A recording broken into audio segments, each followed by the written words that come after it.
Hey, welcome to Quick Looks with the Casual Hour. My name is Bobby. Joining me today, the gamer on the go and angler extraordinaire, Chase Kinnicky. Chase, go fish. Eight. You have any eights? Keep swimming.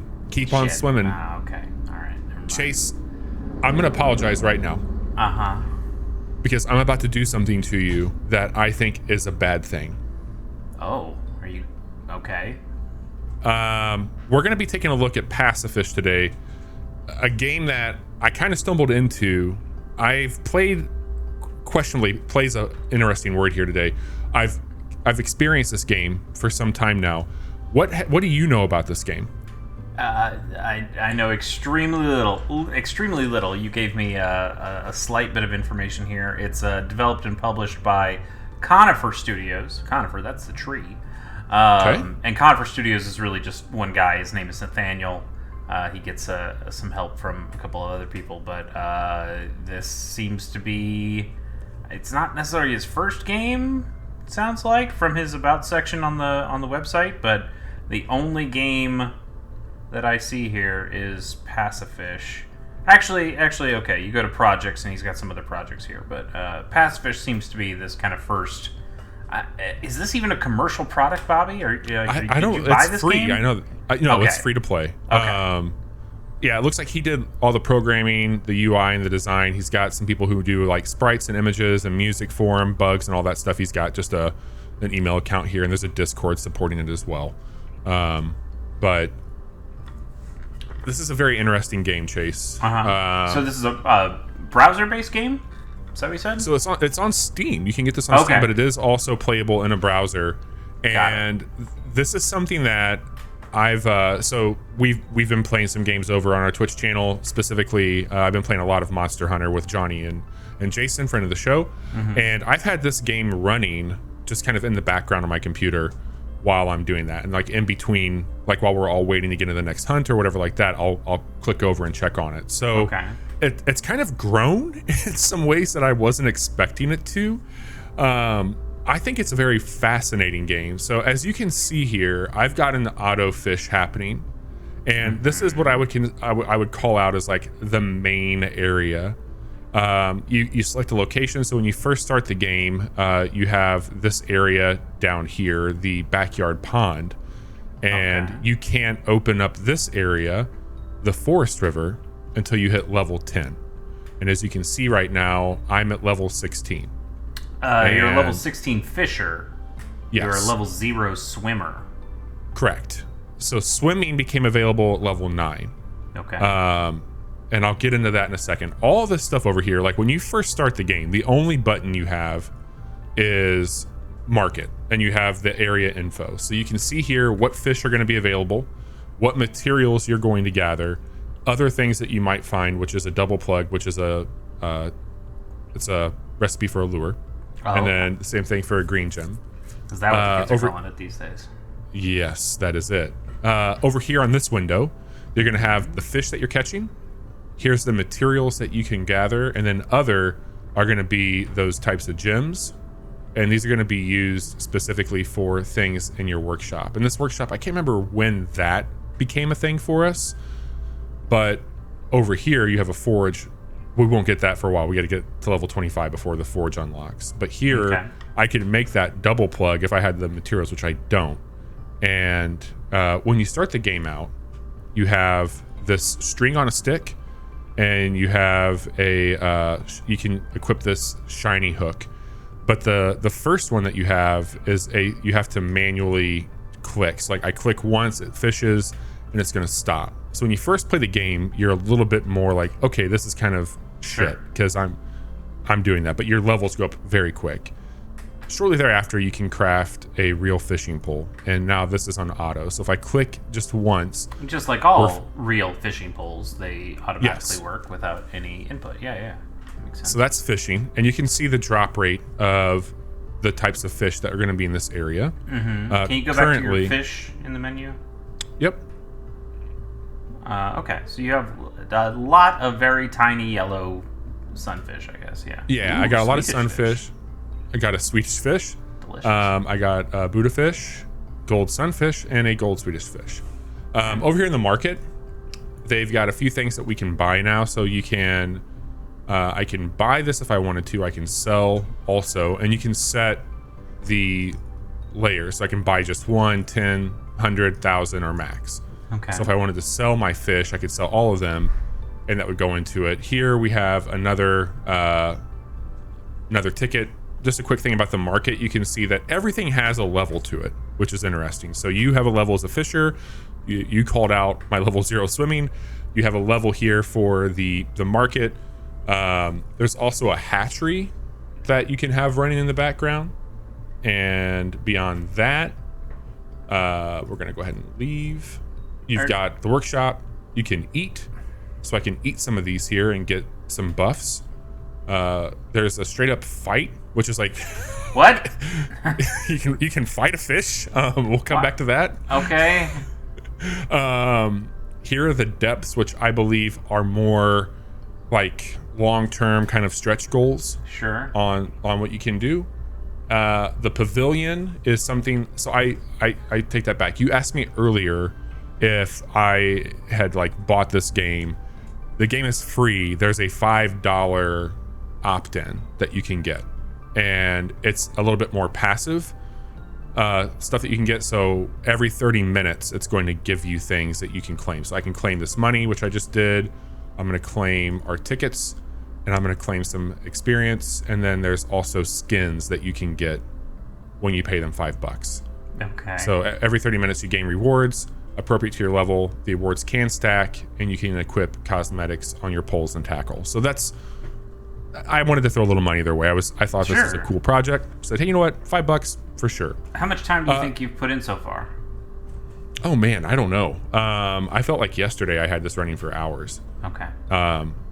Like literally, like I've just had this kind of, I have it in full screen right now, but by default it's a pretty tiny window that like I would even at times just minimize and then open up. So it's like some game that you would just let idle, like some sort of idle game. Okay. Yes. It's like a game where you make incremental progress, like some kind of incremental game. Yeah. Mm-hmm. Yeah. Like a game where you click on things, and like some sort of clicker game. There's no cookies here, but yeah, I know what you're saying. Bobby, okay, let me ask you this question. What are you doing? What's the goal here? I mean, you have 1,752 of your normal ass sunfish. Should you be selling all these fish? Is there a reason you're keeping these fish? I've been so I'm going to preface this and say I've been when you say playing this game, this game's been running. Yes. I'm not here to tell you that I've been doing things well. What I'm telling you is I've been consuming this and kind of letting it just do its thing, and I haven't really begun to optimize some things. Like I've messed around a bit in the hatchery. So as you can see, they add and remove fish from our inventory in an incubate. You have to give them food, which costs you money. So my food cost is 75, and my hatch rate is 44 seconds, and my gold chance is now 100%. It's based on how many fish I'm incubating. 100 fish equals 100% chance of a gold version. So I'm getting those gold fish, which you saw I had at the beginning there. Okay, and I'm guessing you can sell those for more money. Correct. Than your normal ones. Okay. So, and you can upgrade your incubators. Everything in this game can be upgraded. So like one of the things that I should probably like do is I'm not doing anything right now because I'm at capacity. I need to get this auto collector.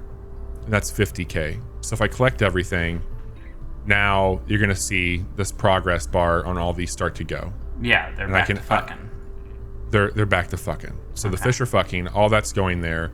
I can add in another incubator if I wanted to, but I have to get to that 500K, and we're a ways off. So what I should probably do is sell. Right, that would make the most sense logically. Like, hey, how close can we get to that?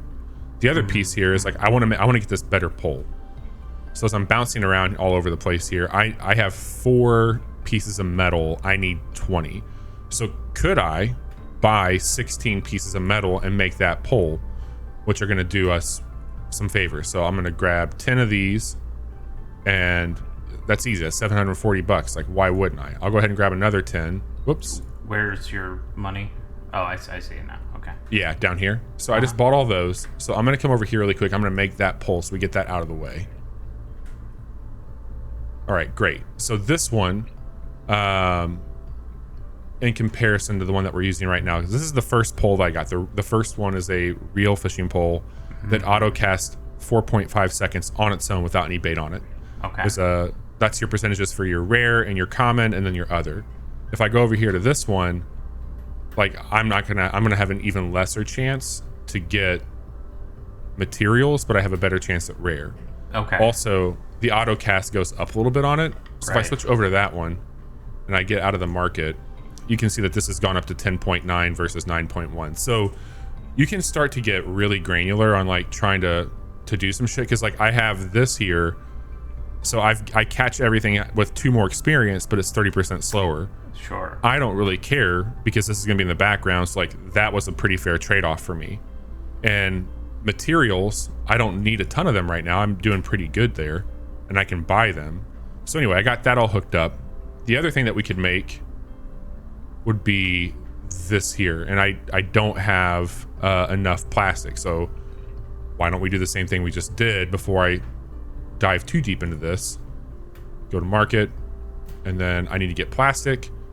I'm gonna go ahead and buy 10 of those. I can't remember exactly how many I needed or how many I was shy. Okay, so I need to buy a little bit more. So I'm gonna buy 10 more of those, and we'll call that. I'll go over here and I'll make this now the double plug. So if I come back out here now, I can put that pole on. This is only going to catch fish, so I'm not going to get anything. But your other pole was a negative 50 on materials anyway, and I think it was really low on the other, so that makes sense, right? Yeah, and my auto cast is now at a 7.6, so I'm back to fishing at a faster rate, so I'm catching more fish, which if I'm looking for fish, sure, that's cool. If I want materials, I might switch it up, but if I want to like really focus on my EXP, then I can do that as well. Right, you're catching more better fish right now. Yep. Okay. So I'm going to sell max, and I'm just going to click through all my stuff here and sell all these fish. See how high we get. So, I mean, nowhere close to that. But, again, made some money there. We got that going. The other thing I was going to show you really quick, you mentioned swimmer earlier. Let's take a look at that. This is a little game that you can play. So if I play with a mouse and keyboard, if I'm using my keys here, you want to avoid the jellyfish, and you can see that I have HP down there. And so now I'm controlling the fish and trying to grab these fish as they come through. And this is just another little silly game to play within an already silly game, but this is moving the XP over there, get my experience up by doing this and trying to stay alive. All right. So I'm, it's silly, right? It's very silly.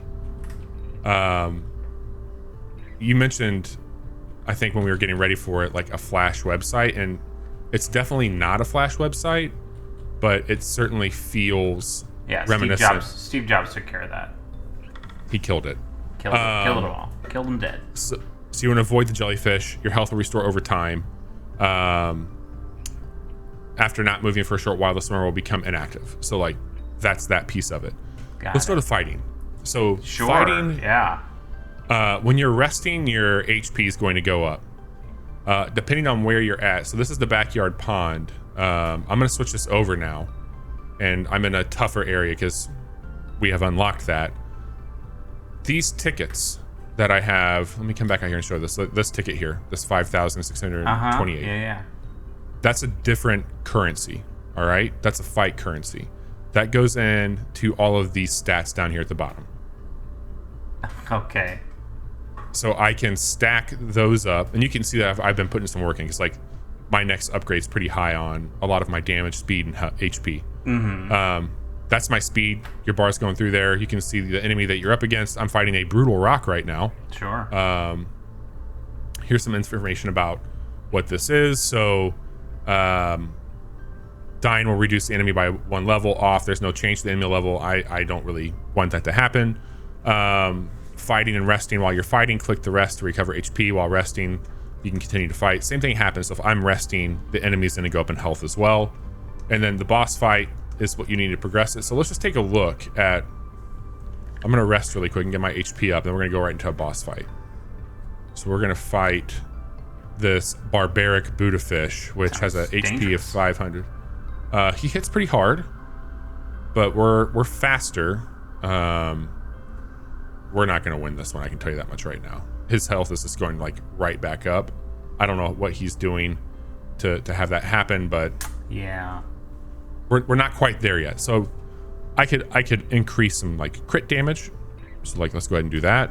Sure. And you can get some damage over time. You have a 1% chance to instant kill. What's up that? Okay, doubled your chance. There you go. Doubled our chance, and we're gonna do that.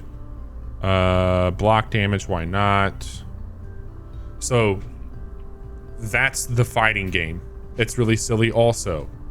I have not messed around with the casino. This is pretty new.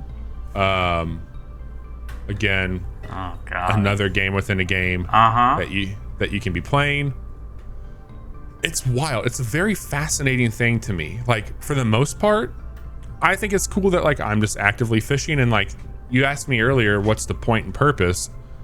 I don't know if I know that, Chase. Yeah, I know mean, that that seems to be the point of the game, is that there's always something new that they're adding, and you kind of are just waiting for the next point, the next thing to do, which is kind of cool. That's an interesting way to do one of these. I mean, we've seen idle games that have introduced systems before, but I don't think we've had one that I remember that has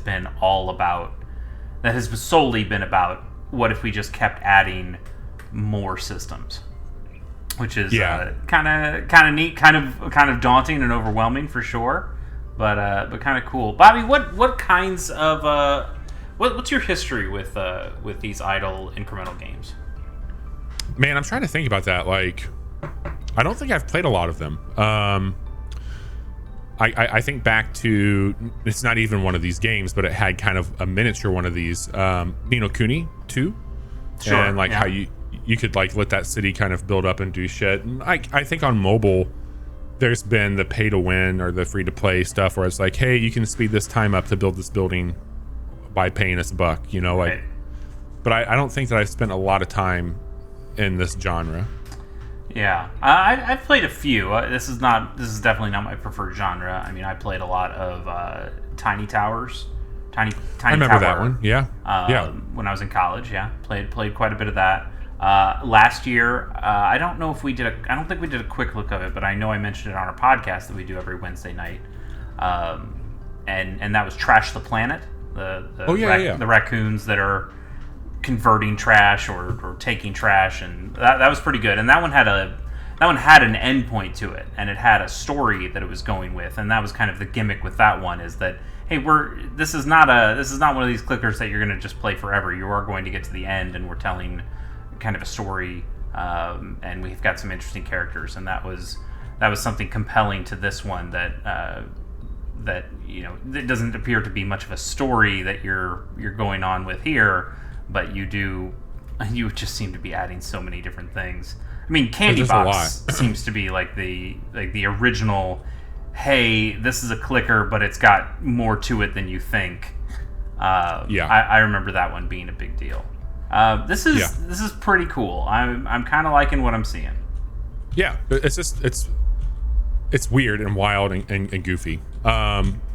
If you like weird, wild, and goofy, you've definitely found the right place. Here at the Casual Hour, we record video games, maybe not like the one that you're watching right now, twice a week for our quick looks here. But we also play games, maybe not quite like the one you're watching right now, live on Twitch, Mondays and Friday at 10:30 p.m. Central at twitch.tv/casual hour. If you want to follow along with our podcast, we post that every Friday morning wherever you listen to podcasts.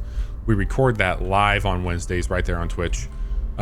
Chase, I'm going to keep on swimming, and I'm going to keep on catching here and seeing what we can do with Pacifish, which is a free game on Steam. right now, or a browser-based game that you can enjoy from whatever internet web browser you prefer. So get to catching is what I say. And Chase, thanks for hanging out.